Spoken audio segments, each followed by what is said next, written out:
자, 안녕하세요. 오늘 입문자, 초보자를 위한 특강을 하겠습니다. 이제 올해 2차 시험이 얼마 며칠 안 남았습니다. 노무사 2차 시험이. 통상은 2차 시험 끝나고 나서 이제 설명회 하면서 그 다음 뭐 이런 시간을 갖기도 하는데, 저는 이미 며칠 남은 2차는 지나간 일이고 새롭게 준비하는 마음은 그 1차 끝나기 전부터 필요한 것 같아서 이렇게 미리 준비를 하게 됐습니다. 자, 수험생 입장에서는 이제 선택 과목 중에서 민소법을 선택했는데 법학을 전공하지 않은 분, 법학을 전공했지만 민소법이 사실상 초보나 다름없는 분.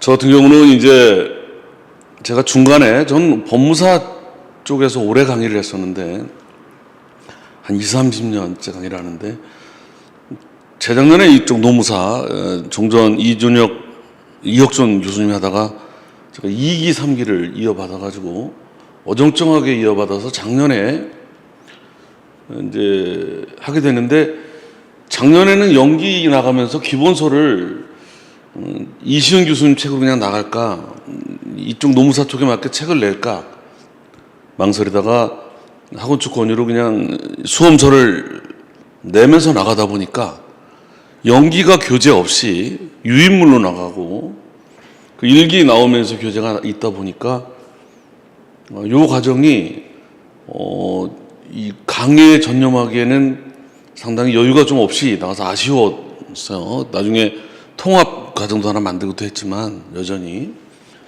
또 2기, 3기는 사실은 노무사 사례는 아주 간단한 게 나와서 뭐 어려운 다른 직역을 참고만 하려고 그랬었는데, 하다 보니까 그래도 다른 직역 시험이 어떻게 나왔는지 자꾸 관심이 가지게 돼서 제가 2기, 3기를 하는 동안에 우리나라에 존재하는 기출문제들 모두 변호사 시험, 변리사 시험, 법원 행정고시, 법무사, 또 법원 내부 승진 문제, 예전의 사법연수원 문제, 사법시험 문제, 사법연수원 문제를 굉장히 많은 내용을 뭐 책으로 치면 1000페이지 넘겠죠. 그걸 다 발췌해서 한 300몇 페이지로 줄여가지고 제공을 했어요. 물론 난이도가 좀 높지만 이런 식으로 나온다는 건 알는 게 좋겠다 해서, 그러다 보니까 3기 때까지 그 유인물 제공하고 나니까 많은 자료를 했지만 이제 여유가 뭐 제공하면서 진도를 나가서 열심히 나간 거에 비해서 좀 저 스스로 생각하기에 아쉽다. 그러니까 이제 이번에는 기본서 이거를 자료가 다 제공된 것도 있으니까 제대로 더 수업에 전념해서 새로운 마음으로 시작을 하자. 입문자분부터 차별화하자. 이게 2차 시험 끝나고 2차를 새로 시작하는 분에서 그때 하지 말고 이미 올해 2차 전에부터 새로운, 또 언제 생길지 모르니까 저만의 방법으로 PPT 등을 활용을 해서 이제 이 영문 없이 들어오고 막 열심히 했지만 이 과정을 거쳐서 올해부터는 제대로 수험생에게 도움이 될 수 있는 내용으로 완전 좀 차별해서 나가야 되겠다 하는 마음으로 날짜를 좀 미리 잡았어요. 통상은 잡더라도 1차, 2차 시험 끝나고 시작을 하는데, 오늘 자료는 오늘 수업 내용 PPT 자료를 참고로만 갖다 놓은 거고요. 나중에 이게 교재에 나오는 내용을 일부 발췌해서 참고로 보라고 좀 해놓은 것 뿐이에요. 이 수업만 내용만 따라오면, 그리고 제가 수업 진행한 PPT를 원문 그대로 올려놓습니다. 그래서 이게 필요 없을 정도로 그 원문 그대로 다 올려놓기 때문에 그만 클릭해도 될 수 있도록. 자, 우선 수험생들이 위해서 하나 좀 말씀드릴 게, 수험법학, 그러니까 법과대학에서 배우는 법학 과목이 뭔지, 그 중에서 민소법이 어디쯤 위치하는지, 이거를 통해서 법학을 전공했든 안 했든 이 실상이 어떤지를 이해할 필요가 있겠다. 주로 이제 가장 기본 3법으로 헌민형을 공부하기 바쁩니다. 헌법은 이렇게 총론, 기본권론, 통치구조론 있고, 이제 고차학년 가면 헌법 연습 사례로, 민법은 우리 1차 시험도 봤으니까 이거 물건 빼고 이렇게 돼 있고, 이제 올라가면 연습을 하게 되고, 형법도 올라가면 연습을 하게 되고, 이렇게 해서 대부분 헌법, 민법, 형법, 법과대학 다닌 동안에 이것도 이례독을 정독으로 하기가 쉽지가 않은, 내용도 쉽지 않고, 그 다음에 이제 보통 예전에 사법시험 기준으로 1차 붙어야 후사법 그래가지고 2차 과목이 이제 행정법, 상법, 민소법, 형소법 있죠. 우리 노무사 2차 이제 행정쟁송법, 이 중에 일부죠. 민소법이 여기에 위치합니다. 여기에도 이렇게 상법이 존재하는데, 양이 많다 보니까 법대를 다녔어도 민소법은 이렇게 민법과 상법이 예정한 것이 지켜지지 않을 때 이걸 실현하는 절차에 관한 법이다.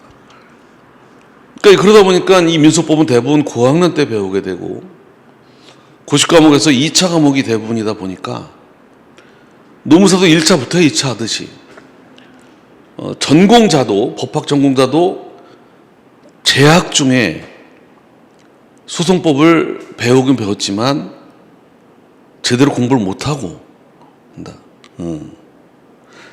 자, 이걸 전제로 하다 보니까 행정쟁소법은 이 중에 일부에 불과하고, 물론 공법이다 보니까 헌법과 이 행정쟁송, 이 강론을 전제로 절차법이 같이 규제가 있죠, 이게. 근데 이걸 전제로 별도로 이렇게 돼 있어요. 양도 많고. 이건 실체법이고, 이걸 실현하는 절차법이다. 이거대로 안 지켜졌을 때 이걸 어느 정도 알고 있어야 된다 이거지.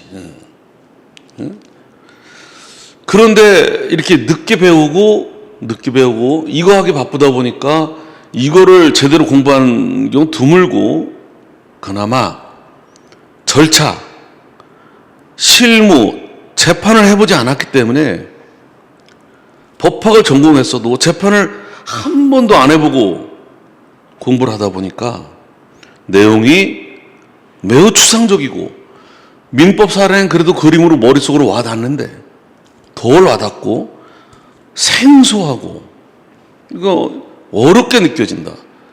법과대학 사법고시 과목에서도 제일 어려운 과목을 민소법이라고 한다. 전공을 했어도. 그런데 이제 참고로 알아둘 거는, 실체법을 전제로 절차법이지만 실체법을 공부한 게 여기 공부한 데 도움이 별로 안 돼요. 아이러니입니다. 민법을 알아야 민소법을 알 것 같은데 별로 도움이 안 돼요. 왜냐하면 소송법에서는 절차만 공부를 합니다. 재판 절차만. 이거대로 누가 이기는지는 관심이 없어요. 본 판결을 할 거냐, 각하할 거냐, 부적법 소송이냐 아니냐, 이런 것만 하지, 이 사례 시험 결론이 갑이 이긴다, 피고가 이긴다는 민법 사례고, 소송법 사례는 절차만 해요, 절차. 그러니까 반만 공부하는 거야. 실체법은 조금만 알고 있어. 조금만 알고 있으면 돼요. 그다지 지장이 없어요. 거꾸로.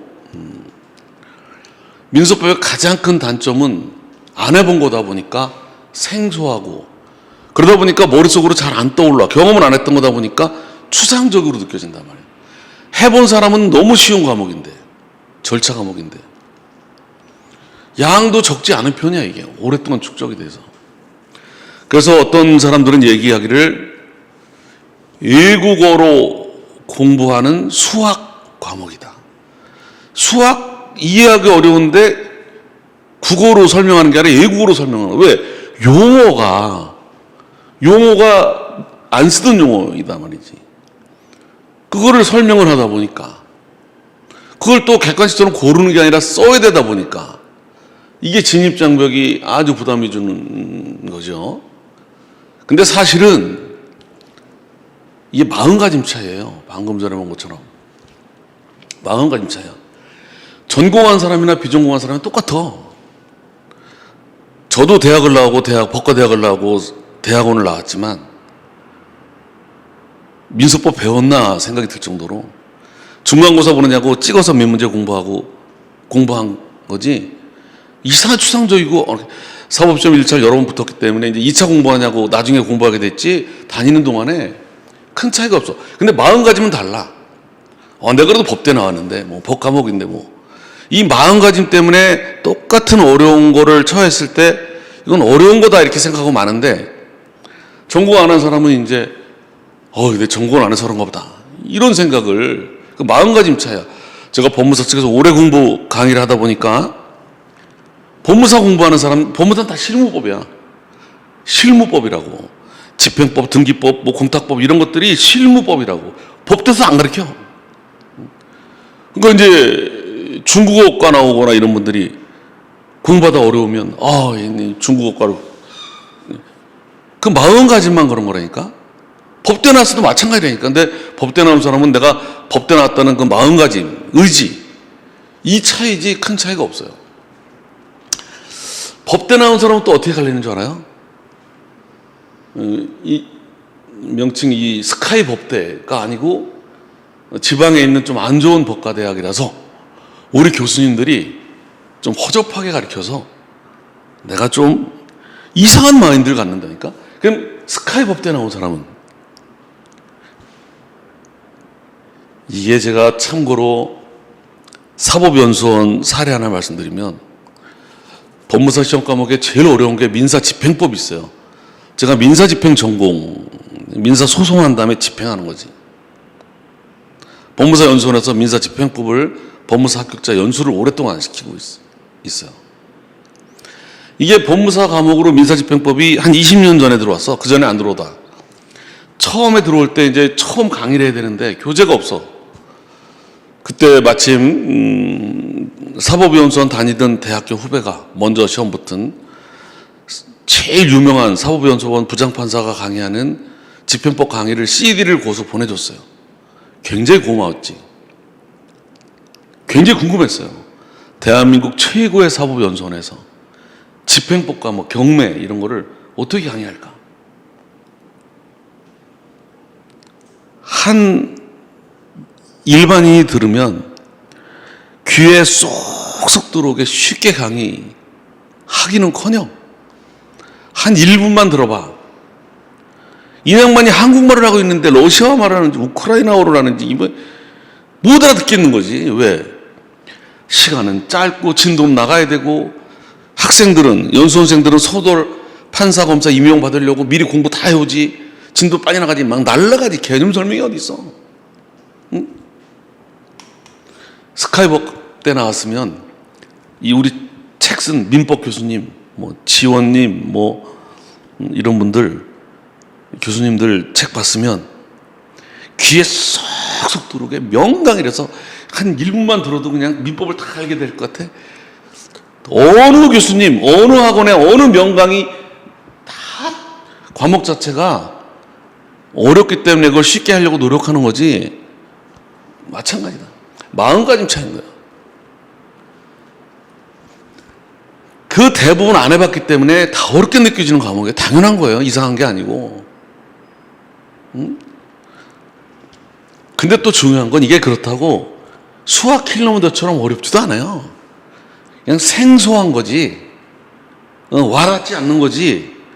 좀 추상적인 것 뿐이지 이렇지는 않다니까. 마음가짐 차이라니까. 양도 좀 많고, 그나마. 장점이 뭐냐? 범위가 딱 정해져 있어요. 불이타가 나오기가 어려워요. 딱 정해져 있어, 그 대신. 그리고 이거를 논문 쓰는 게 아니고 시험용으로만, 수험생용으로만 최소한의 내용만 정리해서 쓰면 되는 거예요. 다 공부하는 게 아니고. 요게 어렵지, 혼자 하기가. 어느 거냐, 이렇게. 시험 문제가 이렇게 나와요. 단문제로 두 문제. 25점, 25점. 그 100분 동안에 25점, 25점, 25점, 네 문제 써야 되다 보니까 25분 꼴로 쓴다면 25점, 25분 동안에 쓸 내용이 한정돼 있어요. 논문이 아니야, 논문이. 책을 보고 써도 못 써. 다 써야 되는 게 아니야. 수험생한테 기본적인 내용. 중요한 거는 다른 수험생 다 똑같아. 그 기본적인 내용을 쓰되 25점 만점에 25점을 맞춰야 되는 게 아니야. 이 주관식 논문식은 20점 이상 안 줘요, 이게. 만점에도 80점. 100점 만점에 이 객관식은 100점이 있는데 100점. 논문식에선 100점 만점에 80점 넘는 수석 합격자 있나 보세요. 어느 시험이고. 웬만치 쓰면 15점, 이게 100점 4점 기준하면 60에서 80 사이인데, 점이 25점에 15점, 20점 요거는 주관적인 거라, 다른 사람하고 상대적으로 채점을 받는 거라, 얼추 잘 쓰면 이건 뭐 어렵지 않다고. 그 대신 두 문제를, 그리고 사례도 두 문제가 나오는데, 말만 사례야, 이게. 이게 뭐 사례야, 이게. 변리사 시험이나 변호사 시험이나 법무사 시험 사례 보세요. 한 문제가 이게 2페이지야. 이게 말만 사례고 사례의 탈을 쓴 단문 문제야. 이 단문을 이렇게 해가지고 물어보는 거야, 이렇게. 그러니까 이것도 25점짜리 두 문제라. 이것도 무슨 문제구나. 여기에 대한 법리를 쓰고 요거에 대한 결론을 쓰면 되는 거라 이거지. 자, 가장 안전한 2차 대비 방법은 이거거든요. 보실래요? 네 문제가 나오는데, 첫째, 네 개를 펑크 내면 안 돼. 그러면 뭐 어려운 거예요. 하나가 날라가 봐. 20점 이상 안 주는데 아무리 잘 쳐도 60점이지. 펑크 나면 큰일 나지. 이게 근데 큰 장점이 펑크 내기가 어려워, 이게. 왜? 딱 정해져가지고 잘만 해놨으면 딴 데서 안 나온다고. 두 번째, 어려운 건 어떻게 커버가 되느냐. 다행히 논문 시험이 아니야. 논문 시험이 아니고 100분 동안 네 문제 써야 되다 보니까 잘 쓸 수가 없어. 완벽이 아니라 기본만 충실해주면 돼. 사소한 거 조금 빠져나가도 지장이 없어. 네 문제만 다 기본서 나온 거 정도만 더 잘 쓸 것도 없고 쓰면 고득점이야, 고득점. 상대적으로. 펑크 안 나고 네 문제만 채우면 이거는 어렵지 않다, 이게. 이걸 1시간 쓰는 것도 아니고 1시간 쓰려도 못 쓰는데 이걸 25분 만에 쓰려면 글씨 쓰는 시간이 있어가지고 이게 뭐 카바가 제일 안전하게 공부할 수 있는 거다. 그럼 어느 정도 요거 완벽을 어느 정도 보면 이걸 꼭 잊어야 돼. 학원의 모범 답안이나 이런 것들은 시험 끝난 다음에 충분한 시간을 가지고 이 과목만 전문적으로 강의한 선생님들이 책을 보면서 참고해서 모범 답안을 다룬 건데, 이 답안 내용도 학원마다 다르다, 이게. 2차 시험은 객관식이 아니라 완벽 답안 자체가 불가능한 시험이다. 제가 법무사 시험 자료집으로 사법연수원 자료집을 굉장히 오랫동안 활용하고 있어요. 법무사 시험 과목 중에 저는 민사 서류 작성 과목을 오래전부터 물론 민사 집행이 전문이지만 공탁하고 민사 서류, 이게 소송 서류 작성하는 거, 소장 쓰는 거, 뭐 이런 거, 이거를 이제 강의를 실제 쓰는 거로. 근데 자료가 없어요. 그래서 연수원 자료를 갖다가 교재를 만들고 가르치는데, 연수원 그 강평집에 보면 이게 모범 답안이 아니다. 이게 하나의 답안이지 완벽 답안이 아니다. 여러분들이 나중에 합격해서 맞춰서 더 훌륭한 답안을 만들 수 있도록 노력해라. 완벽 답안이 있을 수가 없어요. 시간을 많이 줘도. 그냥 기본적인 이해를 자기만의 방법으로 알고 있는 내용을 표출하는 거예요. 이게 이제 사이트에 인터넷에 이 노무사 쪽으로 합격자 기출문제가 어떻게 나오는지 답안을 한번 써보는데 결론 이걸 정신 차려라. 응? 이거 불가능하다. 네 문제 다. 자, 그렇다고 대충 쓰라는 게 아니라 하지 말고 이거 제작 32기 차석한 분이 인터넷에 올려놨길래 이 점수로 붙었는데 이분이 뭐 법학 전공이 아니었다네요. 처음 했다네 법은. 요걸 얘기를 하는 거야.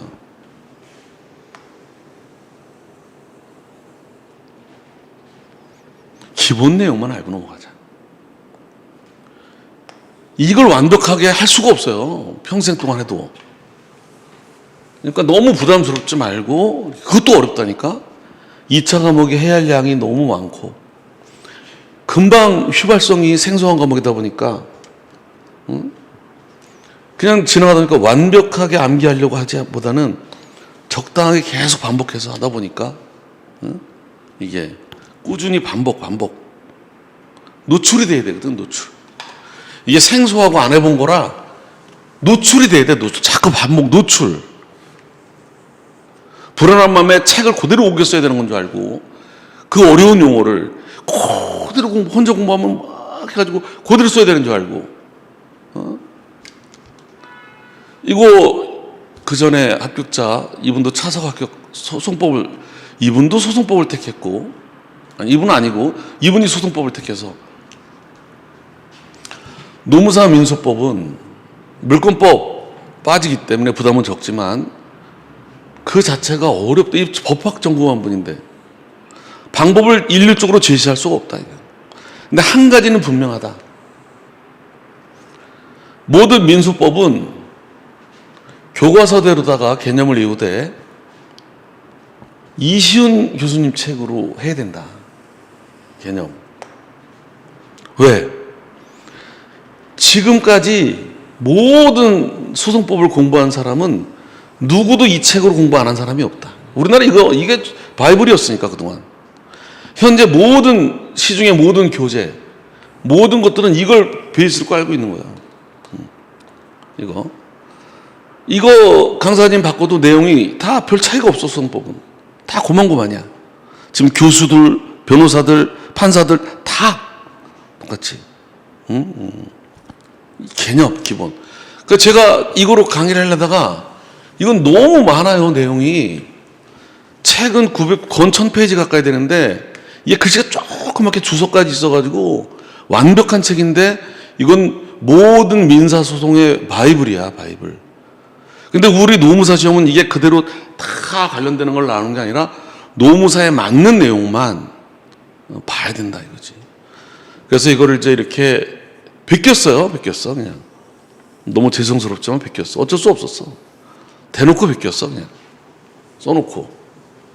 수업용으로 약간 편집을 해서. 근데 수업하면서 더 줄일 거예요. 더. 답안지 작성 요령은 이렇게 쓰면 돼. 단문 둘, 사례 둘인데 단문은 교재에 나온 거대로만 쓰면 더 이상 욕심 낼 필요 없어요. 단권화가 아니라 단권주의야. 이걸 다 쓸 수는 없어.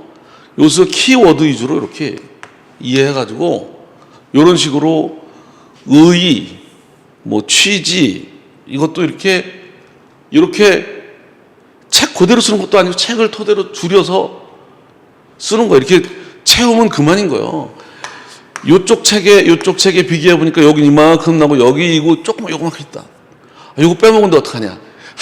상관없어요. 비중이 25점 중에 전체 중에 이거 1, 2점 될까 말까야. 이것 때문에 연연할 게 없어. 전체가 다 제대로 알고 쓰면 문제는 뭔 줄 알아요?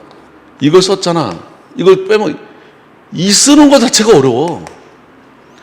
이걸 알고 쓰지 않으면 그 써놓고도 이거나 제대로 이거 쓰는 것 자체가 생소하다니까. 이걸 더 쓰기커녕 여기 잘못 쓰면 많이 써도 점수가 안 나와. 작게 써도 상대적으로 잘 나오고. 예? 사례는 이렇게 푸는 거야. 이게 어떤 문제다. 이게 어떤 문제다고 해놓고 거기에 대한 법리를 거기에 대한 요거에 관련된 단문 문제를 옮겨 쓴 거야. 단문. 그리고 이거에 관한 문제라 여기 단문을 쓴 다음에 요거를 여기다 겹쳐가지고 결론을 내주면 되는 거예요. 이렇게. 목차 달기가 어렵다. 목차 점수도 얼마 없고요. 너무 연연할 거 없어. 왜? 결론 보고 거꾸로 다면 돼. 아, 결론이 이거니까 이걸 거꾸로 염두에 둬서 이건 어떤 사례고 이렇게 해결해 보겠다. 해놓은 다음에 이걸 해놓고 이렇게 하면 되는 거라. 요게 이제 이렇게 답안지는 이렇게 한다고. 1단계를 제목을 문제의 소재 그런 사람도 있고 문제 정리, 쟁점 정리, 문제 제기. 목차 제목은 큰 의견이 안 줘요. 그 다음에 여기에 따라 이제 이렇게 법리를 설명하고 결론을 쓰는 거야. 근데 가끔 보면 요 쟁점이 법리가 주제가 한 개가 아니라 단문이 두 개가 나올 수도 있어 이렇게. 그럼 목차를 이렇게 1, 2, 3, 4 해버리면 되는 거야 이렇게. 응? 이거 보고 이렇게 원린 간다 이런 식으로 문제의 소재. 민법상 조합이 있는데 당사 능력이 인정되는지가 하나 문제다. 그냥 당사 능력에 관해서 설명을 하고, 그 다음에 이제 결론 쓰는 거지 이렇게. 가끔 이제 법조항을 써야 되느냐? 이거 민사소송법 쓰기가 다 어렵잖아. 민사소송법 이렇게 쓰려면 이거 조항은 쓸 시간이 별로 없어요. 중요한 것만 근거조항을 한두 개 쓰되 이렇게 쓰면 돼. 요거는 시중에 변리사시험 모범 답안지 기출문제 그래서 일부 인용해 온 겁니다. 이게. 결국 단문을 잘 해놓으면 돼요. 선택 과목을 좀 참고해 보면 이 변호사나 법무사나 변리사나 여기 법원 행시 법원 승진 시험이 있어요. 지금 없어진 올해까지만 하고 이런 거는 필수 과목이에요. 여기 선택 과목이고 필수 과목에서는요 이게 차이가 많아요. 이건 어려운 거 내도 말이 없어요. 브리타 막 내버려도 타 같으니까 말이 없어요. 이 브리타도 준비를 많이 해야 돼. 근데 여기서는 이게 선택 과목이다 보니까 이 상대적으로 너무 브리타 내면 이게 문제가 돼서 물론 여기도 브리타가 안 나올 수는 없지만 이쪽보다 이 브리타가 문제가 되다 보니까 기출문제 보면 전부 난이도가 쉬워요. 게임이 왜? 상대로 불리기 있으면 말이 금방 튀어나오잖아. 선택 과목의 차이가. 또 채점 기준도 그렇다고. 이들과 비교하는 게 아니라 자체 비교야. 자체 비교인데 이걸 염두에 두고 여기도 그러니까 소송법 자체적으로 브리타가 나왔다. 못 쓴 사람 잘 쓴 사람이 있다.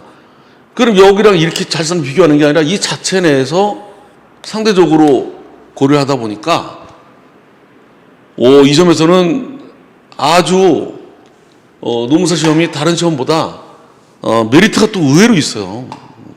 예? 왜? 필수가 선택 과목이다 보니까 상대적으로 출제가 난이도가 쉬워요. 말만 사례형이야. 선택 과목 배려도 우호적이고 점수도.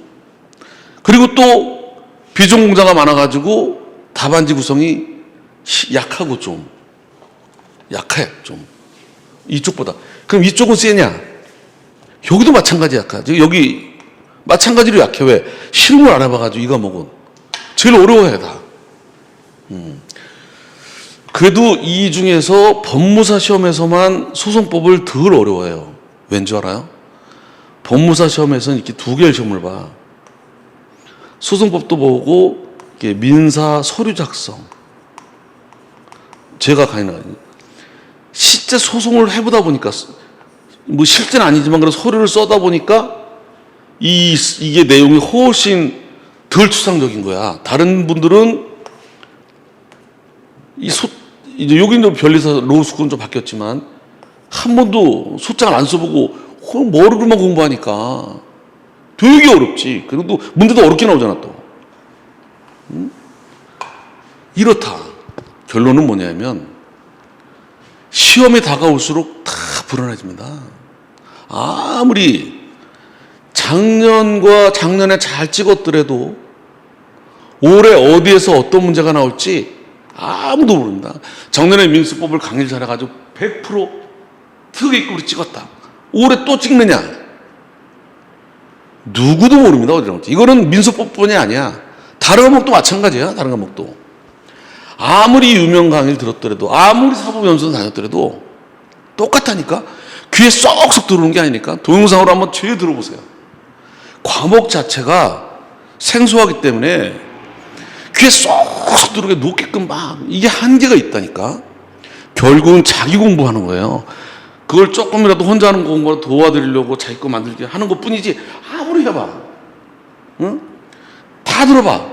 내일 모레 시험 며칠 안 남았는데. 걱정되지, 불안하지 마. 다 그런 거야. 결국 결론이 뭔지 알아요?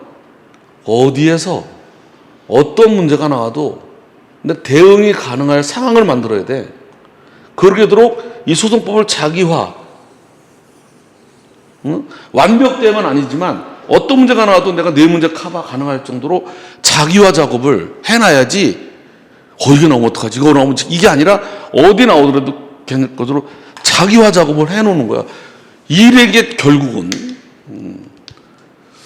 그래서 저는 꼭 5초 작전을 활용하라 한다. 5초 작전. 늘 하는 얘기가 상징적인 얘기예요. 평소 공부는 한 페이지를 5초 안에 사진 찍을 준비만 하는 거다. 1시간씩 공부해서 한 페이지를 1시간. 지금 나중에 한 5초 안에 이거는 여기에서는 결국 요 얘기를 써야 되겠구나. 2차에서 요거 이상 못 쓴다. 책 대로 쓸 수 있는 게 아니다. 요거 이상 못 쓰고 책은 사례 설명이고 사례가 나오면 이렇게 나오겠구나. 요렇게 사진을 찍어 놔서 평소에 사진을 그러면 이제 준비하는 거지. 지금 1시간 걸리지만 나중을 위해서 한 1분에 12페이지고 30분이면 360페이지고 45분이면 제 책 500페이지가 1시간 안에 처음부터 끝까지 사진이 찍힌다. 이건 마지막의 얘기다. 지금이 아니라. 이건 제가 공부 방법론을 얘기한 게 아니라 한 3, 40년 전에 그 서울대 교수이신, 지금 서울대 교수 하시는 어떤 합격 그분이 쓰셨을 때 자기가 이렇게 했다 그래가지고 아주 굉장히 공감대를 많이. 평소에는 5초 안에 사진 찍을 수 있도록 익숙하게 준비를 하는 거다. 과도하게 암기하는 게 아니다. 지금 탁 보고 탁 접으면 안 나지 생각이. 정상이지. 탁 보고 안 보고 쓰면 사람이 아니다. 이 생소한 과목을. 보는 동안에 뭔지만 알면 과도한 게지 말고 자꾸 줄여나가면서 반복하는 거다. 그래가지고 시험 직전에 바짝 긴장하고 만약에 1시간 만에 전체를 사진 찍었다. 오늘 민소법 시험 본다. 아침에 일어나서 10시부터 시험 보는데 8시부터 9시까지 1시간 동안 정독을 했다. 사진 착 찍고 바로 시험 본다. 그러면 떨어질 수가 없다, 시험이. 벼락치기, 합격, 불합격은 벼락치기에 달려있다. 평소에 공부 안 한 사람은 벼락치기가 불가능해요. 시험이 다가올수록 최악을 생각한다니까. 시험이 다가오는데 그걸 공부하는 게 아니라 내년을 생각한다니까. 시험장에서 시험 문제 풀지 않고 올해 어렵겠다. 내년은 어떡하지? 이게 되겠냐고 이게. 이게 가능해지면 이거 1시간에 봐줄 수 있고 이렇게 하면 자신감이 생기면 저절로 집중이 돼요. 저절로. 머리 좋은 사람이 꾸준히 한 사람 못 당하고 예전부터 있는 얘기 아니야? 꾸준히 열심히 한 사람이 방금 전 본 사람은 못 당한다. 민소뿐만 그런 게 아니에요. 다른 과목도 다 마찬가지예요. 2차만 그런 게 아니라 1차도 마찬가지예요. 공부를 잘 해놓은 사람은 방금 지금 본 거 내년에 2차 시험 중에 어떻게 써먹어. 기억나는 것도 있고 날아가는 것도 있지. 그렇게 욕심내면 지금 진도가 안 나가요. 이렇게 하면 진도가 안 나가요. 옛날에 늘 얘기하는 거 역사 공부할 때 고1 때 이 구석기 시대, 신석기 시대 1학기 때, 2학기 때 삼국시대, 2학년 1학기 때 고려시대. 3년 동안 야금야금 배웠지. 3년 가봐. 하나도 기억 안 나. 책을 뭐 단적인 얘기로 하루에 힘드니까 10페이지씩 야금야금 10페이지, 10페이지, 10페이지 야금야금 해서 한 2달 안에 일회독하는 거하고 무리지만 열흘 동안에 일회독하는 거랑 하루 종일 10페이지가 아니라 많이 그냥 하루 종일 해야 되겠지. 이건 열흘 만에 일회독했어. 이건 2달 만에 했어. 열흘 만에 일회독하고 요 2달을 공부하라는 얘기가 아니라 쉰다 이렇게. 똑같이 일회독을 했을 때 이렇게 일회독하고 나머지 시간 쉬는 거랑 이렇게 하고 쉬는 거랑 시험 공부는 이렇게 해야 돼요. 열흘이면 됐어. 그 다음에 볼 땐 열흘 안 걸리거든. 줄거든. 이렇게 하고 나면 2달이나 걸렸어. 한 번 더 걸리면 또 2달 걸려. 좀 빨리 가도 1달 걸리겠지. 이거랑 마음가짐이 달라져요. 완벽주의로 하다 보면 그러니까 완벽하지 않지만 아까처럼 그냥 넘기는 거야. 넘기더라도 앞뒤가 다 연결되어 있기 때문에 갈수록 쉬워져요. 노출이 돼야 되고. 이 과목은 평소에 안 쓰는 용어라 자꾸 노출시켜야 돼. 노출. 용빼는 재주가 없어. 유명 예스대 법대 아니면 부장판사 민사법 강의만 딱 들었다고 머릿속에 쏙 들어와서 천만의 만만의 말씀이야 이게. 해보라고 한번 들어보고. 마음가짐 늘 얘기합니다. 처음에는 열정이 있어요. 이건 며칠 못 가요. 1-2달 이상 못 가요. 근데 이 전문 과정은 이걸 통과해야 돼요. 전문 역량 축적 과정을. 여기 못 벗어나면 여기 도달 못 하는 거예요. 여기서 못 넘어가면 이 터널 끝이 없어 보이는 이때 마음가짐은 엄청난 열정 의지가 아니에요. 이건 제가 늘 얘기하는 건데 이게 아주 오래된 수기인데 2004년도니까 20년 됐네요. 예무고시 합격 수기예요. 예무고시. 이분이 지금은 20년 됐으니까 이분이 최고령 합격자였다고. 지금은 이제 퇴직하실지도 모르지. 그 당시 최고령이니까. 20년 지났으니까. 이분이 쓴 내용인데 이거야 이거. 무심한 일상 속 매일 반복되는 속에서 요거 조금씩의 차이를 만들려고 하는 성실함. 그날 그냥 성실하게 이게 쌓이다 보니까 그냥 합격이 되는 거지. 엄청난 불굴의 의지력을 가지고 이건 며칠 못 간다니까. 오늘 밤새고 내일 좀 피곤하고 쉬고 이게 아니라 그날 꾸준히 성실함. 제일 무서운 무기다. 제가 법무사반에도 강의 나가보면 법무사는 나이 든 사람들이 많아요. 수험생이 정년퇴직하고 온 사람 없고 법무사는 새내기가 합격자. 제가 법무사 합격자 연수원 법무사협회 연수원 교수를 임기가 2년인데 한 12년 한 바람에 이제 그만둘 때가 됐는데 합격자 평균 나이가 만 48세, 49세. 평균 나이, 신입이. 20대는 몇 명 드물고, 제일 많은 게, 압도적으로 많은 게 40대하고 50대야. 이 많은 과목을, 우리나라에서 제일 많아. 법 과목이. 어마무시한 거, 다 암기 과목을. 전공 안 하는 사람도 엄청 많아. 이분들. 근데 제일 빨리 붙는 애들은 누구냐면, 이렇게 실강 가보면, 맨 앞에서 여고생처럼 앉아있는 사람들. 그냥 학생처럼 그냥 그날 배운 것만 받아먹고 아는지 모르는지 이 친구들이 제일 빨리 붙어요. 여기 노장들은 법대 나오고 고시 공부도 오래 해가지고 그냥 오히려 강의를 해야 될 분도 많아. 뭐 모르는 게 없고 막. 근데 시험 보면 이상하게 1차만 붙어. 1차 고르면 되니까. 이상하게 그냥 일상 속의 차이를 성실하게 1년 동안 공부할 게 시간이 훅 지나가요. 예? 우리도 마찬가지다. 이미 지난 일은 어쩔 수 없어. 앞으로 하루하루 완벽한 하루가 아니라 성실하게 최선을 다해서 성실하게 이렇게. 물론 어저께는 좀 미흡한 게 있더라도 괜찮아. 지난 일이니까. 오늘만 성실하게 하다 보면 계속 반복되는 거라 엄청난 의지력이 아니라 성실하게 수험 공부하는 동안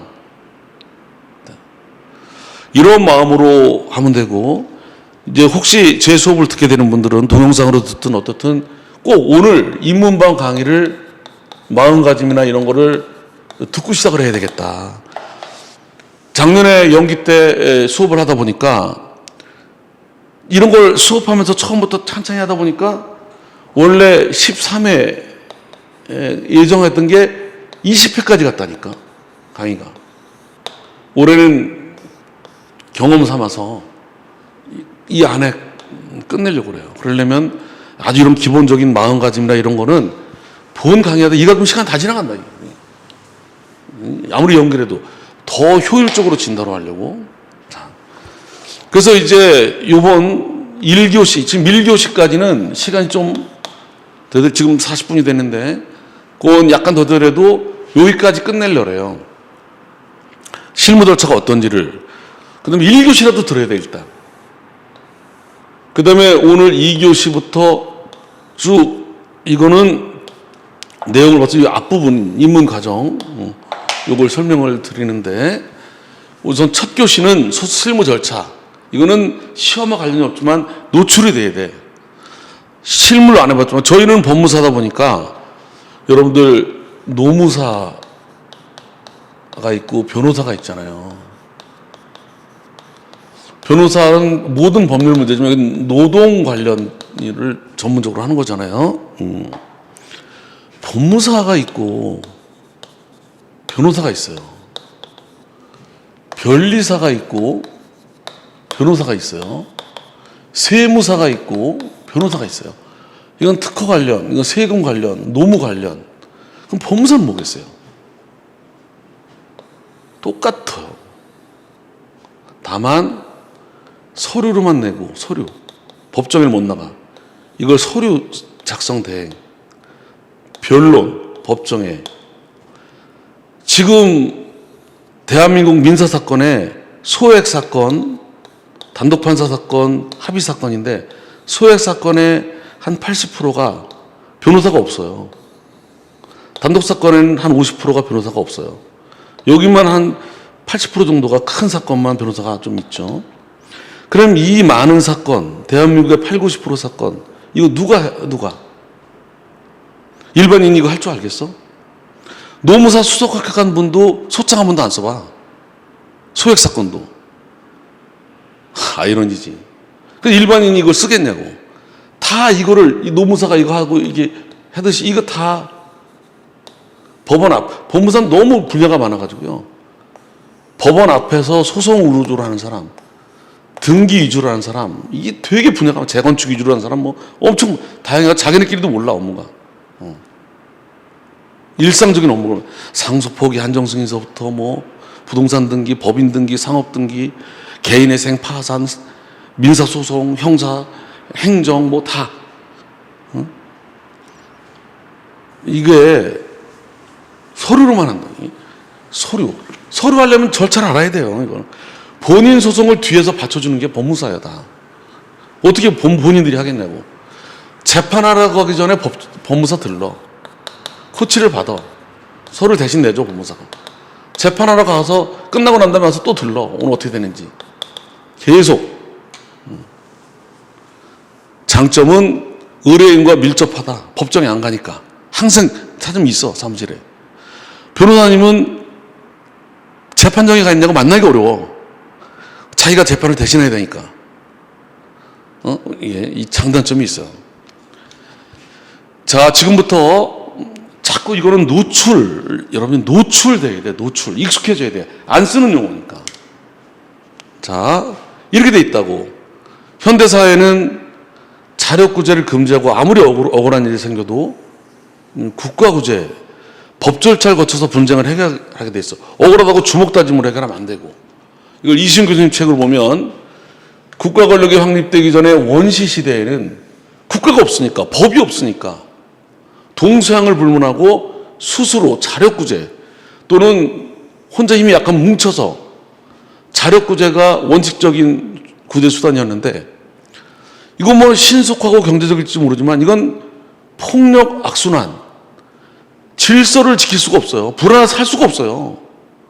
언제 어떤 일을 당할지 몰라요. 옛날 시대에는요, 사람이 죄명에 죽지 못한 사람이 더 많대요. 지금 역사가 기록이 안 남아서 그렇지. 지금도 난리인데 말이야. 옛날에 어떻게 했겠어. 현대사회는 전부 자력구제를 금지하고 그 대신 국가구제, 비록 비용이나 시간이 들더라도 평화적으로 법 절차 분쟁을 해결하도록 소송을 통해서 만든 거야. 출발점이. 모든 분쟁을 해결하려면 소송으로 해결해야 돼. 소송으로. 주먹 다짐으로 안 되는 게. 그러니까 소장을 쓴 다음에 법정에 가면 이건 이제 종합민원실에 가. 실무는 이렇게 종이로 민원실에 가는 것보다 요즘은 전자수송이 일반화되어 있어요. 전자수송. 근데 시험은 전자수송으로 시험을 볼 수가 없어. 그래서 종이를 전제로 여전히 소장을 내러 접수하러 가면, 일단 들어가면, 접수하면, 이게 소장 쓰는 거. 법무사는 이거를 자료를 주고 써야 돼요. 여러분들은 소장을 안 써. 그냥 알면 돼. 소장을 써서. 근데 이거 구경을 해놔야 돼. 소장. 소장 나중에 구경을 해놔야 돼. 이거 소장 이제 좀 더 설명드릴 건데. 소장을 써서 법원에 접수를 해. 근데 판사가 볼 거랑 똑같은 내용으로 상대방 보낼 것도 이렇게. 전자는 그렇지 않지만 종이는 두 개를 내면 두 개를 법원에 접수하면 법원에서 하나는 판사가 보고 하나는 상대방한테 보내. 야, 너 돈 갚으란다. 야, 이렇게 보내. 이렇게. 이걸 우리가 소홍달 그래요. 소홍달. 나중에 이제 소홍달도 공부를 하게 돼요. 소장도 송달하고 또 재판 날짜가 잡히면 변론기일도 송달하고 또 판결 끝난 판결문도 송달하고 이런 소홍달에 관해서 공부를 해요. 어떤 식으로 송달하고 송달이 잘못되면 어떻게 되는 건지, 송달 못 받으면 어떻게 하는 건지, 송달할 수가 없으면 어떻게 할 건지 이런 거를 이제 공부를 하게 되는 거야. 자주 안 다루지만 자꾸 노출이 돼야 돼. 이 소홍달이 이게 소홍달이 안 되면, 그래서 실무에 가면 소장, 부본, 변론기일, 통지서, 판결이 소홍달이 안 되면 주소를 잘못되면 고치고 아니면 다시 보내보기도 하고 특별하게 밤중이나 야간에 보내도 마지막에 이거저거 다 보낼 장소로 왔을 때는 공시 송달. 더 이상 알 수가 없다. 그러면 그냥 게시판에다가 송달한 걸 해주고 재판하는 거야. 이런 거를 전제로 이제 이렇게 해놓으면 상대방이 몰라. 못 받아봤고 그러니까 법원에 있는 걸 어떻게 알겠어. 그래서 이걸 몰랐을 때 어떻게 할 건지 이런 것들을 이렇게 마인드가 생긴 다음에 이제 하게 되면 어렵지 않은 건데 그림이 잘 안 그려지니까. 실무 이런 송달이 엄청 많아요. 업무가. 우리 소송법 공부하면 당연히 송달돼서 답변을 할 것 같지. 답변서 안 내고 나오지도 않는 게 더 많아. 도망 다니고 송달 안 되는 게 더 애로사항이 많아. 실무에서. 근데 시험이니까 송달을 그 정도까지만. 송달하면 이제 이 소멸시효 기간, 지적기간 이거는 송달 시점이 아니고 법원의 접수 시점이다. 소장을 접수할 때 기준으로 소멸시효를 지키게 된다. 이게 송달할 때 기준이 아니고 송달할 때 보면 송달이 늦게 되면 불이익을 보잖아. 이 사람이 자기 잘못도 아닌데 접수 시에 소재기 준수 효과가 생긴다. 그런데 이제 문제는 우리 소송법 공부하다 보면 나중에 송달 시점이 소송 계속이 된다는 말이 굉장히 많이 나와요. 계속이라는 게 이 컨티뉴, 유지된다는 뜻이 아니라 걸려있다 이런 뜻이에요. 소장 송달이 돼야 피고한테 원고, 피고, 법원 간에 소송이 걸리게 되는 거다. 소송이 걸려있기 때문에 제일 중요한 게 나중에 예상문제 앞부분에서 이때부터 이걸 기준으로 중복 소송이 안 된다. 한 번 소송이 걸리면 똑같은 소송을 또 걸면 안 된다. 그 기준 시점이 송달시다. 송달시 소송 계속이 된다. 그래서 우리 공부하다 보면 나중에 중복 제소 금지가 특혜이급으로 지킵니다. 언제부터? 그러니까 A가 소장을 냈어. 또 똑같은 소송이 또 들어왔어. 똑같은 소송이. 그럼 어느 게 중복 소송이야? 이게 중복 소송일 것 같은데 먼저 제기한 거 기준이 아니라 뭐 기준이다? 얘가 먼저 걸었는데 송달이 얘가 먼저 됐어. 늦게 걸은 게. 하루 차이로. 얘가 하루 먼저 가고 송달은. 소송은 얘가 먼저 걸었는데 나중에 그런데 하루 먼저 가고 이게 나중에 갔어. 그러면 어느 게 중복성이 된다? 이게 중복성이. 이렇게 이제 시험 문제 이런 식으로 내는 거예요. 똑같은 거를. 그리고 실제로는 똑같은 사람이 걸고 똑같은 사람이 또 거는 경우는 드물어. 돈도 들어가거든, 재판 걸려면. 또 왜 걸어? 대개서 어떻게 되냐면, 잘 봐요. 나중에 A가 B한테 거는 거잖아. 근데 이거를 얘한테 돈 받을 갑이 얘가 이걸 걸어, 안 거니까 얘가 대신 걸어, 이걸 대위 소송 걸한다고. 얘가 걸 거를, 그 돈을 가져와야 나한테 주는데 안 가져오는 걸 얘 대신 걸어. 얘가 걸 거를 대신 건다고. 그러니까 얘가 걸었는지를 얘가 몰라. 그래서 사례가 나왔다면 이거로 나온다니까. A가 B로 중복성하는 거 안 나와. 또 거는 사람도 없고 미쳐서 돈을 이중으로 내고 얘가 온데 내가 어떻게 할 거야. 근데 얘가 먼저 걸었어. 아니 얘가 먼저 걸었어. 이건 남부에다 걸었어. 남부 법원에. 이건 중앙법원에 걸었어. 얘가 먼저 걸었는데 이게 먼저 도착했어. 먼저 걸었는데 나중에 도착했어. 이건 법원도 달라. 법원 다르더라도 같은 수송이면 어느 게 송달되는지 가지고 되냐. 또 똑같은 사례가 이거보다 더 잘 나온 게 뭔지 알아요? 이렇게 하니까 을도 얘도 돈 받을 게 있어가지고 이걸 또 대신 거네. 시험 나왔다면 이렇게 나온다니까. 얘하고 얘 사이에서 똑같은 거를 얘가 걸었는데 모르고 또 걸지.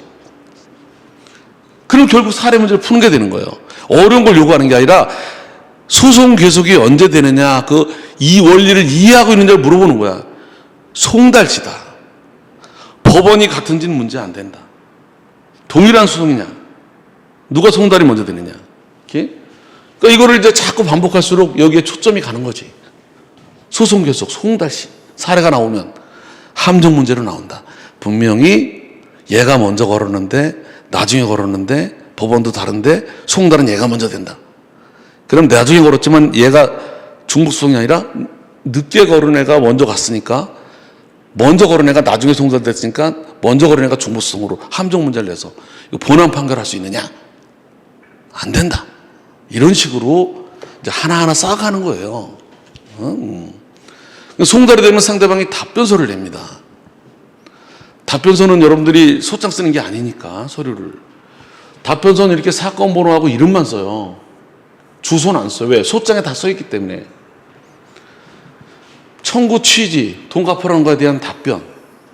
청구를 기각한다. 비용은 네가 부담해라. 청구 원인에 대한 답변. 이런 식으로 답변서를 내요. 답변서 이렇게 돈 줄 거 없다 이렇게 내면 보냅니다. 이렇게 판사한테. 이거 소홍달이지. 이것도 소홍달. 그러면 이 얘한테 한 번 더 기회를 줘요. 이 답변에 대한 재반박 기회를. 이걸 뭐라 그러냐면 우리가 준비서면 그래요. 준비서면. 처음에 내는 걸 소장, 그 다음에 내는 걸 답변서, 그 다음부터는 누가 내든 간에 준비서면, 이 반박서면을 낸다고. 보내. 그럼 이 반박서면에 얘도 또 한 번 반박할 기회를 줘. 얘도 준비서면 그래, 이렇게. 처음에는 소장, 그 다음에 답변서, 그 다음부터는 누가 내든 간에 준비서면 그러는구나, 실무상. 용어가 익숙해져야 돼. 이런 게 깔리고 책 보면 안 어려운데, 용어 자체부터 이 정도 되고 나면 더 이상 기회를 주나 마나요? 왜? 동어 반복이야. 동어 반복. 이쯤 되면 이제 재판을 열어요. 부른다고. 그래서 예전에는 먼저 준비기를 거쳐서 쟁점을 정리한 다음에 증거도, 그 다음에 변론기를 진행했는데, 그러다 보니까 어떤 일이 벌어져? 모든 사건을 준비를 먼저 한 다음에 변론을 하다 보니까 이 탁상행정이야. 10에 9은 준비할 것도 없어. 할 말도 없어. 너무 늦어지는 거야.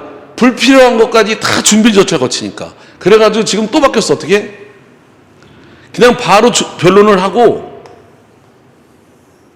준비가 필요한 특수한 사건만 준비 절차 거치도록. 그러니까 지금은 옛날에는 준비를 하고 변론기를 열었는데 그냥 간단하고 쉬운 것도 다 준비를 거치니까 너무 오래 걸리니까 그냥 어떻게 바뀌었다? 바로 변론기. 근데 특별한 경우만 준비 절차를 넘기도록. 변론 준비 부르는 거야 이렇게. 그런데 이제 법정에 나가서 변론을 아니 조정으로 넘기게 돼요. 조정. 합의시켜서. 법정에서 변론이 열리지. 근데 이제 중요한 거는 노무사 법무사에서는 중요한 게 법정에 누가 나갈 수 있느냐. 로스쿨은 변호사가 나니까 문제 안 돼 이거. 근데 이게 단독 판사 혼자 하는 사건 1억 원까지만 변호사가 아니어도 소송대리 허가를 받아서 가족이나 직원은 재직증명서, 가족관계 이걸 붙이면 남의 건 안 돼. 브로커 생길까 봐. 그러면 1억 원 이하는 허가를 받으면 대리가 가능하다. 그래서 이게 또 노무사 시험도 나왔었다니까. 그 보증금 반환 사건에서 소가가 얼마다. 아니 그 사건은 임금 사건에서 뭐 노무사가 배우자다. 노무사가 남편이 노무사야. 여자분이 이거 소송해야 되는데 대리할 수 있느냐? 답은 1억 원을 넘지 않으면 허가를 받으면 된다. 1억 원을 넘으면 안 되고 변호사가 하든지 본인이 하든지 그런 식으로 이제 문제 제기하는 거죠. 변론 요령은 어떻게 하는 줄 알아요? 변론 요령은 소장 답변서 쓴 거대로 말 한 거로 처리해 주세요. 준비 서면대로 진술, 소장대로 진술하는 거로. 가서 실제로 읽는 게 아니고 미리 써내고 현장에 가서는 써놓은 거 대로라고 확인해서 진술한 거로 처리를 해줍니다. 아니면 그거 낸 거 빼겠습니다. 바꾸겠습니다. 이렇게. 그러면 확인. 변론이 쉽다. 한국 재판은 말로 안 하고 서면으로 한다. 법정에서는 확인만 하는 거다. 그럼 말 한 거로 처리해줘. 출석을 해야 돼.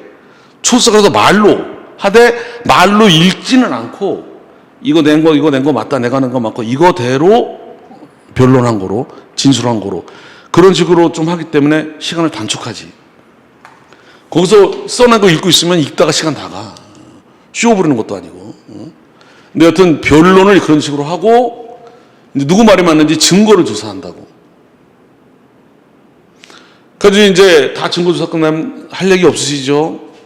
이 변론 종결 그리고 판결을 선고 기일을 잡아. 이것도 나중에 공부하게 되는데 우리나라 판결은 즉시 선고가 없어요. 재판하다 말고 원고 수능 이게 없다고. 항상 선고기일을 잡아서 선고기일에 선고하게 돼 있어요.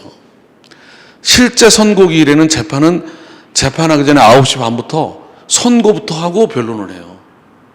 그날 거 선고부터. 재판은 보통 일주일에 하루 해요. 하루. 월화수목금에서 수요일이면 수요일. 그 재판부에 수요일만 법정을 돌아가면서 써야 되기 때문에. 그래서 뭐다? 재판하다 말고 원고 승은 없어요. 법정에 나가면서 오늘 지는 거 아니야? 없어요. 선고기를 정해서 선고하는 거야. 다만 예외가 있지. 예외. 이런 걸 공부하는 거야 이제. 예외가 소액 사건.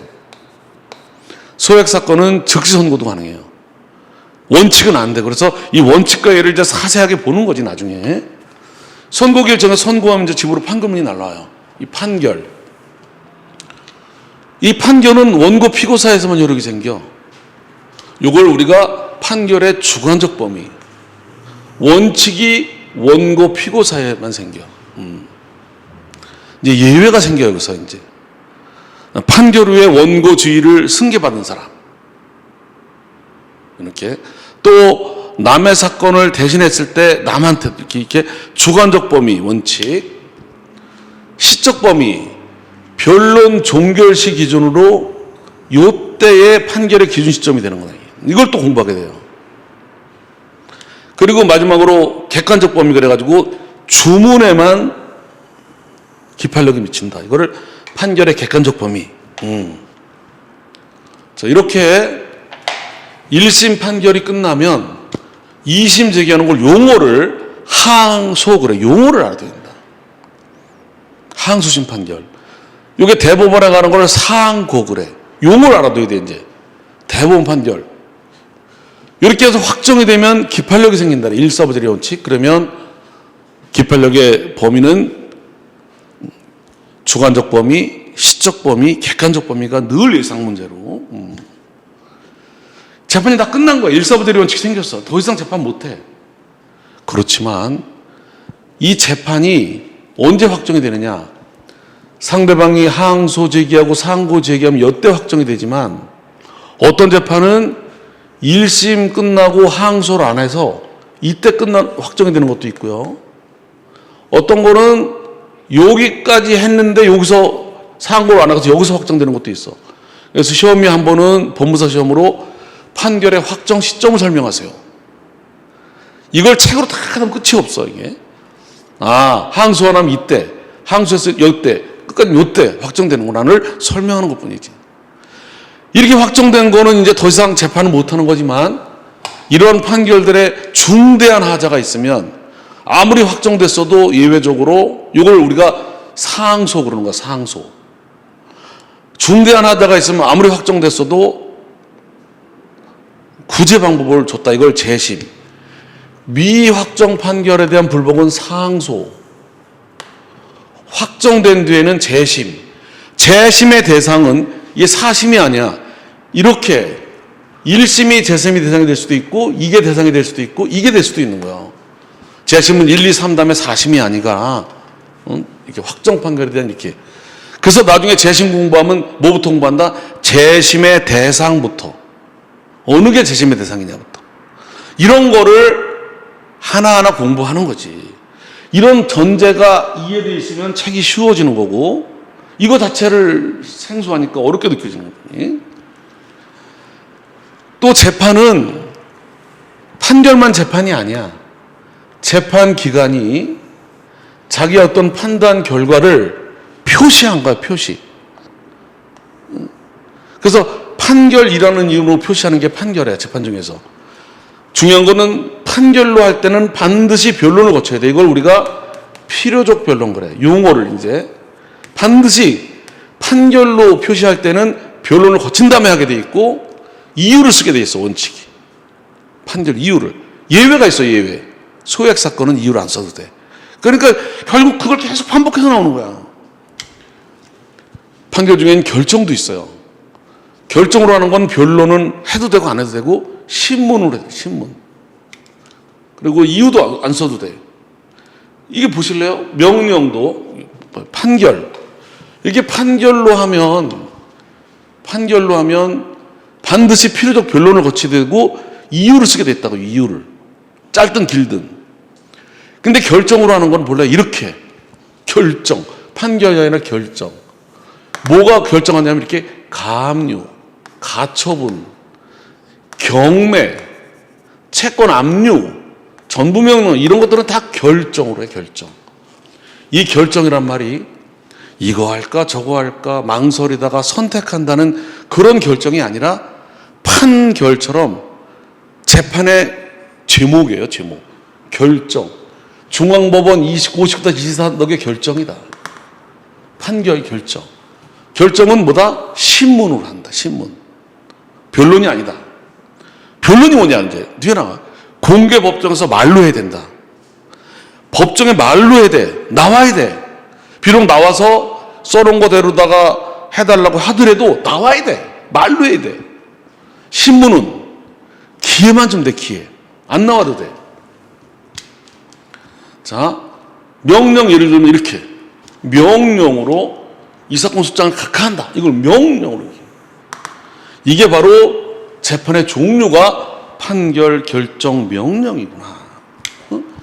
여기에서 이 1심을 판결이 아니라 결정이나 명령으로 한 거 2심 제기하는 걸 우리가 용어를 알아둬야 돼.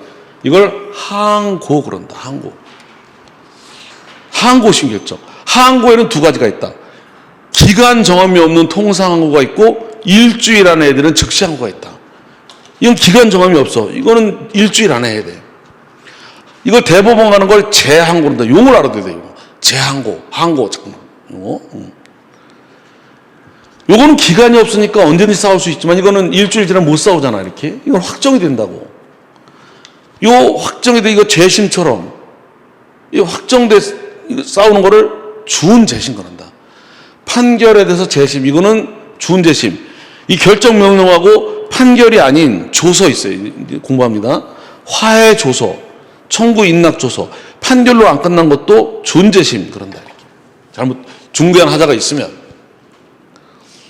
자, 근데 민사재판은 기간이 필요해요. 이거 하는데 보면. 이게 소장 내고 답변서 내고 이거 하는데. 그러니까 실무는 어떻다? 실무는 가압류가 추구 못해요. 실무는. 그리고 이제 붙잡아 놓고 재산을 빼돌리지 못하게 붙잡아 놓고 소송을 하는 거야, 이게. 판결. 이게 소송 절차야, 소송 절차. 그리고 요게 맨 뒤에 보는 간이 소송 절차, 간이 소송 절차. 그 요것들은 소송에 의하지 않고 종료. 우리 판결 저 뒤쪽에 민사소송법 맨 뒤에 소송에 의하지 않고 끝나는 것도 있고 판결 끝나는 거 있고 맨 뒤에 간이 소송 절차 이렇게 나온다. 소송 절차. 여기서 해결이 안 되면 강제 집행 들어가는 거예요.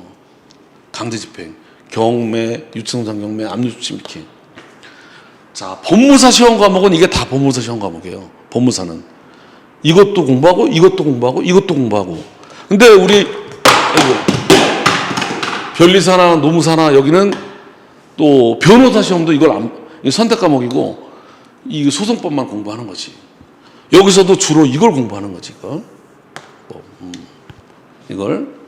그래서 제가 이제 좀 쉬기 전에 전체 내용을 개관해 보면 이렇게 돼 있어요. 초기. 지금부터 가는데 이게 그런 거예요. 처음 가는 길은 생소하고 멀게 느껴져요. 양이 많고 무겁게 느껴진다고. 공부 양이. 왜? 처음 보는 과목이고 법과대학 나왔어도 제대로 공부한 적이 없고 저도 그랬고 다 그랬으니까. 심지어 안 나왔으면 더 생소하고 멀게 느껴지고 그렇지만 이게 수학 킬러처럼 그런 건 아니다. 그래서 이거를 익숙하게 만들어야 돼. 노출이 돼야 돼. 자기의 길로 만들어야 돼. 금방 돼. 왜? 계속 반복되기 때문에. 그리고 엄청난 걸 요구하는 게 아니야. 큰 틀만 요구하기 때문에. 그럼 다음에 어느 길이 나오는지 크게 예상해. 다음 과목이 뭐고 이게. 전체를 딱 예상하게 된다. 자, 오늘 수업 내용은 이게 이걸 위한 기초실력 배양이고, 기초실력 배양이다. 처음부터 할 수 있도록 이렇게. 자, 지금부터 이게 이거라 이거예요. 지금 이 내용은 책 교재를 보면 책이 이렇게 기재되어 있어요. 심판의 대상이 가장 중요한 거 아니야? 우리의 목적, 소송물, 심판의 대상. 그 다음에 이제 이걸 재판할 법원과 관할. 그리고 재판 당사자인 원고 피고. 요거를 소송의 3요소 그래요. 3요소. 이신교수, 이거 책, 대한민국의 모든 민사소송법 책은 순서가 조금씩 달라요. 이신교수 책은 제일 쉬운 여기서부터 시작해요. 1번, 2번, 3번으로 돼 있어요. 이렇게. 또 많은 책들이 이렇게. 근데 저는 다른 책들과 달리 정반대로 이걸 1번으로 해놨어요. 1번으로. 그 다음에 2번, 이건 좀 수월해요. 제일 쉬워. 3번. 이것도 앞부분은 쉬워. 저 뒤가 좀 복잡하니. 왜 그랬냐? 처음에 이렇게 하다 보면 이걸 알아야 되는데 이게 심판의 대상이 계속 연결되는데 처음에 에너지가 있고 힘이 있을 때 소송물 이 심판의 대상 파트를 소송법적으로 공부해야지. 그렇지 않고 자꾸 뜬구름식으로 들어가면 그러겠다 싶어서 이걸 하고 여기까지가 3분의 1이에요. 3분의 1. 소송법 전체 3분의 1이라고 3분의 1. 이거 잘하고 나면 이제 소장 내는 거 또 반복이야. 변론, 증거, 지금 공부한 거 이거. 요건 절차 진행이야. 요것도 3분의 1이에요. 전체 내용이. 성격이 좀 달라요, 이거랑. 요건 좀 수월해요, 여기보다. 절차하다 보니까 조금. 한두 개 빼놓고는 설명만 잘하면 돼요. 마지막으로 이제 이걸 가지고 아까 소치하, 화해, 청구 포기처럼 끝나는 게 있고 판결 끝나는 게 있고. 그럼 끝나는 거야, 이게. 소송법이. 근데 이거를 이건 원고 한 명, 피고 한 명일 때 전제야. 소송물도. 이게 소송물이 여러 개인 경우가 있어요. 이렇게. 뭐냐면 원고가 한 명이고 피고 한 명인데 대여금만 청구하는 게 아니라 대여금도 내놓고 물품 대금도 내놓고 명도도 해라. 이렇게. 이걸 객관적 병합.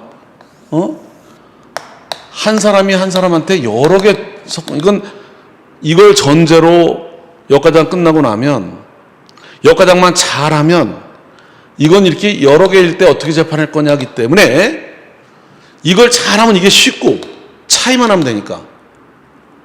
어렵다고 여기부터 하다 보면 다 어렵게 느껴지거든요. 요거는 반대로 이제 이 원고 피고가 여러 명일 때 한 명 한 명이 여러 명일 때 어떻게 재판할 거냐. 그래서 역과장 잘 돼 있으면 차이점만 보면 되기 때문에 그래서 가능하면 여기를 비중을 두고 끄트머리니까 그 다음에 상소예요. 끝이야 그러면.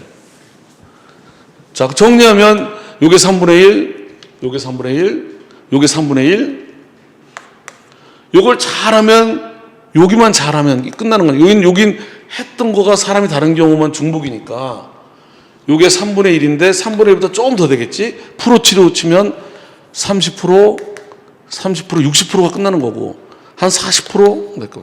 그래서 요거를 부담스럽고 쪼개가지고 이렇게 두 개로. 요게 시험 문제가 4문제밖에 없어요. 요것도 4문제밖에 없어요. 요게 한 6개 돼요. 5, 6개. 요렇게. 그 다음에 요렇게. 파트에서 돼서 여러분들은 소송법 전체를 한 번에 하려면 좀 많을 수도 있어요. 소송법은 늘 얘기합니다. 제가 시험 과목이 소송법이 4과목이다. 이렇게 4과목. 시험 과목이 4과목이라고 생각하고 이렇게 여기만 나오면 어디서 나오든 내가 커버할 수 있다. 여기 나오면 어디 나오든 커버할 수 있다. 여기 어딘지 커버할 수 있다. 커버할 수 있다만 딱 해놓으면 되는 거다. 이거를 어떻게 공부하느냐? 자, 시험 일정을 보면 자, 다음 주 9월 9일 한 번, 두 번, 세 번, 네 번 10월까지 한 달 동안 이 한 달 동안 원칙 기준이 내리비로 여기만 공부합니다. 여기까지 3분의 1. 여기 4일 동안 4주 일주일에 한 번씩. 그럼 이거 어떤 게 나오든지 할 수가 있다니까. 여러분들은 여기를 4주 동안 어디서 나오든지 간에 해볼 만하다. 공부 끝나고 안 보고 시험장 갈 정도까지가 아니라 이해만 하면 돼. 왜? 이해. 이거 내 거로만 5초 작전할 준비만 되면 돼. 완전히 이 정도는 뭐. 그 다음에 또 한 달 동안 여기 4번 빨간색이 거기 4번 이러면 이번엔 파란색이 4번이야. 4번 여기까지. 여기까지 그 다음에 소장, 주장, 변론, 증거 마지막 5번이야. 이건 개수 많이 해놨어. 5번. 그러면 여기 이렇게 여기 한 달 내내 요건 한 달하고 좀 10년 다음에 혼자 공부할 때 내가 이거 한 달이면 충분해. 이거 뭐 한 달씩 걸려 이게. 이거 한 달이면 충분해. 안 보고 쓸 정도가 아니라 보면 이렇게. 이게 조금 더 자꾸 반복하다 보면 이게 앞뒤로 다 연결돼 있어가지고 나중에는 일주일이면 돼. 일주일이면 돼. 여기 또 일주일이면 돼. 한 달이면 정독이 가능해. 그 다음에는 자꾸 줄여서 이틀, 4일. 나중에는 2시간, 4시간. 하루면 돼. 계속 반복하면 나중에 가면요. 반복을 많이 하다 보면 외울 것도 점점 없어져. 익숙해져가지고. 지금은 다 외워야 돼. 처음부터 막 쓰는 거 권하지 않아. 기초 체력이 있은 다음에 에너지를 발산해야지. 아무것도 없는데 에너지 쓰려고 그러다가 주저앉아. 자꾸 익숙해져가지고 이렇게 완전히 내 거로 만들어 놔가지고 그러면 나중에 가서는 외울 게 점점 적어져. 일주일이면 돼. 그래서 시험이 1월, 2월, 3월, 4월, 5월, 6월, 7월, 8월 1기, 2기, 3기 나중에 5월, 6월, 7월 가면서 계속 가면 이제 줄어드니까 그때 가서 자주 가서 8월달 가서 암기를 계속 연대 두고 하다가 전날 암기할 것도 없고 바로 어떤 시험도 붙을 수 있어요. 남들만큼은 쓰면 되는데 그동안에 이제 딱 쓰는 것도 연습하게 되고 이렇게. 그래서 이제 공부도 이렇게 합니다. 수업을 이렇게 나갑니다. 함께 나갑니다. 오늘은 진도로 안 나가지만 예를 들은 거 이렇게. 이 파트면은 이게 뭐 이런 식으로 나왔다면 당선인이 설명하시고 이렇게 옛날에 시험에 공부를 저는 이렇게 수업을 이렇게 나갑니다. 이렇게 책을 다 띄워놓고 이 책은 이승 교수님 책을 줄인 건데 줄인다고 줄였는데 보니까 더 줄여야 돼. 너무 많은 게 이렇게 이제 같이 당선 시험장에서는 이렇게 소송의 주체가 될 수 있는 원고 피고가 될 수 있는 일반적인 능력을 말한다. 이렇게 써준다. 이렇게 이게 대응한다. 원고 피고가 될 수 있는 일반적 능력. 이게 다른 점이 이게 일반적인 자격이기 때문에 이렇게 1번 특정 사건과 관련된 이게 이제 용어가 벌써 추상적으로 되죠. 이건 나중에 하다 보면 저절로 익혀져요. 정당한 당사자로서 받기에 적합한 적격. 적격은 특정 사건. 예를 들면요. 자, A하고 B가 부부예요. 부부예요. 근데 봐봐요. 여기 이제 갑, 을, 뭐, 많지. 이들이 다 당사자 능력자예요. 사람이고 일반적인 능력자야. 근데 둘 사이의 이혼 사건에서는 이혼 사건. 누가 원고가 되고 누가 피고가 돼야 돼? 이렇게. 얘도 능력이 있지만 이 특정 사건, 이건 일반적인 능력이야. 물품대금, 공사대금 할 거 없이 일반적인 자격, 이걸 당사자 능력은 일반적인 능력을 묻는 거예요. 이 중에서도 특정 사건과 관련해서 이혼 사건, A하고 B가 재판을 걸어야지 왜 남이 걸어 이걸? 뭔 소용이 있냐고. 둘이 이혼 판결은 이혼이 아무 의미가 없지. 이 특정 사건. 아니 봐봐요. A가 등기가 자기 건데 B가 자기 앞으로 가져갔어. 등기를. 명의를 가져갔어. 그럼 말소 재판을 누굴 걸어야 돼? 말소 재판을. B를 걸어야지. B를 걸어가지고 말소 판결 받아서 말소 등기해야지. 등기 올라가 있어도 아무 관련이 없는 갑한테 야 너 말소해라. 얘도 능력자야. 당사자 능력은 있어. 적격이 없어. 각하. 이 적격. 그리고 사건에서 누가 당사자냐를 가리는 확정과도 구분이 된다. 이런 식으로 이제 책을 같이 공부해서 나중에 복습할 때 좋다니까. 왜? 제가 책을 띄워놓고 같이 봐. 교재를. 나중에 수업 끝나가서 혼자 공부할 때 강의 듣고 따로 또 정리하는 게 아니라 그냥 동시 정리야. 나중에 복습할 때 그대로 복습하면 돼. 줄쳐놓은 것만. 이렇게. 그래서 오늘은 주제가 두 가지를 준비했었는데 처음부터 끝까지를 이렇게 찬찬히 설명하려니까 지금 시간이 길어졌지만 하루 종일에 급할 것 같아. 더군다나 공부한 사람이라면 요점으로 되는데 이게 아니라 입문자 처음인 사람이 같이 들을 텐데 날림 급할 것 같아서 3분의 1, 수성부 30%, 입문 여기를 중점적으로 이렇게 천천히 다 설명은 안 하지만 이거 작년에는 2달 동안 나갔어요. 이거를 2달 동안. 올해는 1달 계획하고 있어요. 그 오늘 것만 듣고 나도 이거 볼 때 완전히 수월하게 전혀 전문 안 해도 이거 하고 나면 여기는 또 여기 들어가기 전에 또 제가 입문을 좀 하고 한다고. 그러면 수월하게. 그 다음에 여기 잘라서 이렇게 벽이 큰 건 잘라서 해야 돼. 수월하게. 여기도 수월하게 하면 끝내는 거야. 반복하면 되는 거야, 이렇게. 그래서 오늘은 여길 주로 하고 여기는 흐름만 좀 더 보완. 그래서 소송 절차 설명을 드린 거였어요, 이렇게.